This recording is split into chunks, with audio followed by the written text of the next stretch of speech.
Ang susunod po na magsasalita, Pogi rin. Hindi. Pogi po talaga. Yun talaga po.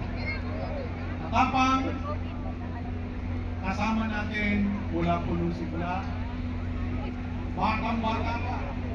Pero lumalaban na. Para sa katwiran at katarungan. Mga kababayan, let's welcome Congressman Ibiste.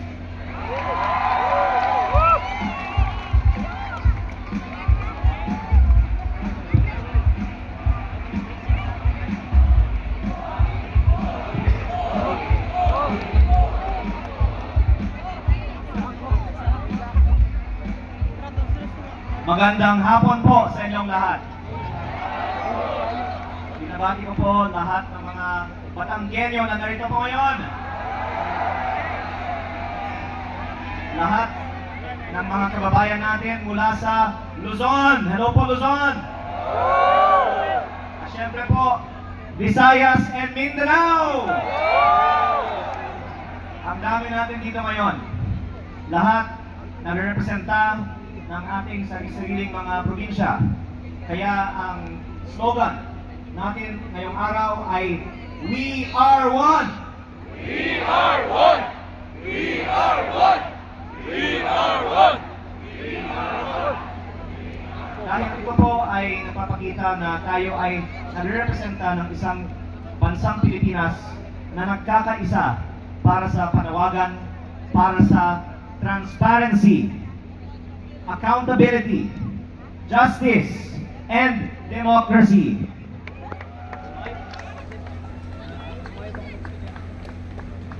These same principles are part of the job description that every member of Congress should be fighting for. Kaya ako po ay narito para sa ilang dahilan. Unang-una po, bilang representante ng ating distrito sa Batangas, ito ang mga prinsipyo that we should be fighting for our constituents.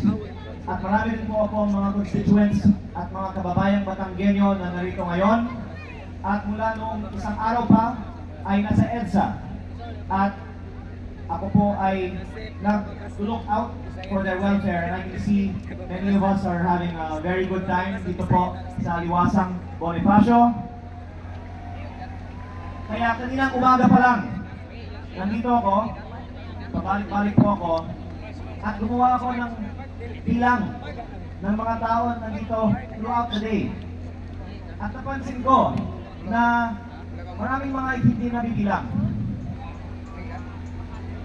Kaninang 2 p.m. lang, ang bilang namin ay mahigit kumulang 10,000 na tayo dito nung 2 p.m. pa lang. Pero ang sinabi noon ay mga 2,000 lang noon. Ngayon, ang latest na bilang ay mahigit 15,000 na tayo dito sa Liwasang Bonifacio. At may mga kasama tayo na papasok pa lang. At mukhang aabot tayo ng mahigit 20,000 dito sa Liwasang Bonifacio on the third day of our events for transparency, accountability, justice, and democracy. The third of what I'm sure will be still many more days.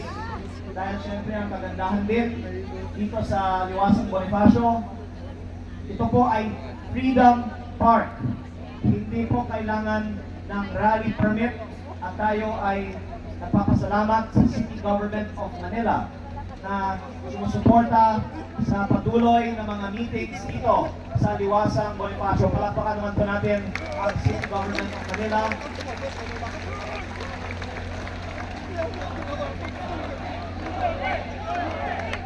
Marami pong mga supporters, si Mayor Escobedo.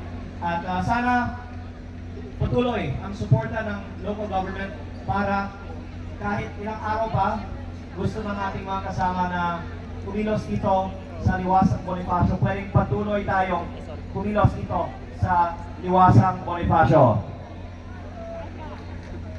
Dahil alam ko marami sa atin dito kaninang madaling araw pa lang, nandito na.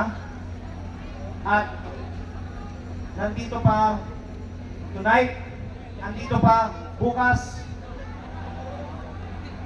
Sabi ko ng iba dito, handa tayo na manatili dito hanggang next week.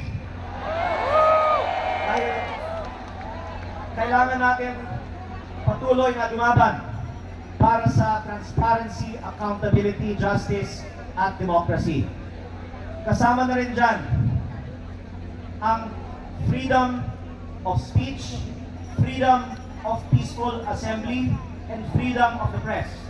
Kaya malaking bagay meron tayong mga freedom parks, at malaking bagay din na malaman ng mga kababayan natin na nanonood at home na ito ang isa sa mga pinakamalaki na mga pagtitipon ngayong taon ng anumang grupo ng mga Pilipino na nagpapakita na napakaraming mga Pilipino sa buong bansa ay nagkakaisa para sa transparency, accountability, justice, and democracy.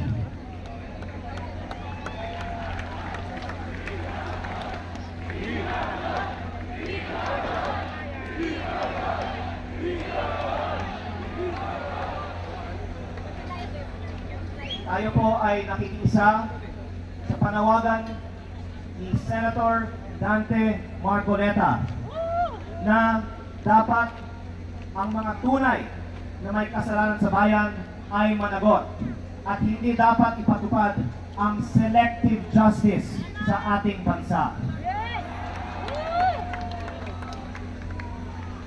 Kaya in ang kahulugan ng transparency, accountability, justice, and democracy. Dahil nalalabas ng iba na meron tayong justice sa ating bansa. Pero hindi po tunay ang hustisya sa ating bansa kapag selective lang ang hustisya.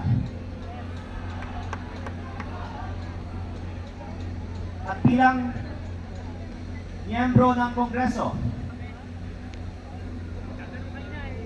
maaari kong ibahagi ang alam ng marami sa aking mga kasamahan sa Kongreso. Ang karamihan sa amin ay may malaking kasalanan sa bayan at may kaugnayan sa mga maanomalyang flood control projects. Ngunit,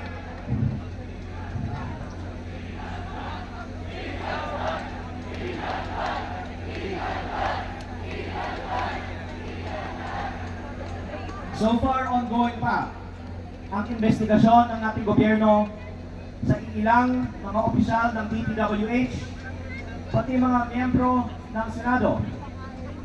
Sinasabi po na iimbestigahan din ang ibang mga miyembro ng Kongreso. Tayo ay naghihintay pa sa resulta ng mga investigasyon na ito.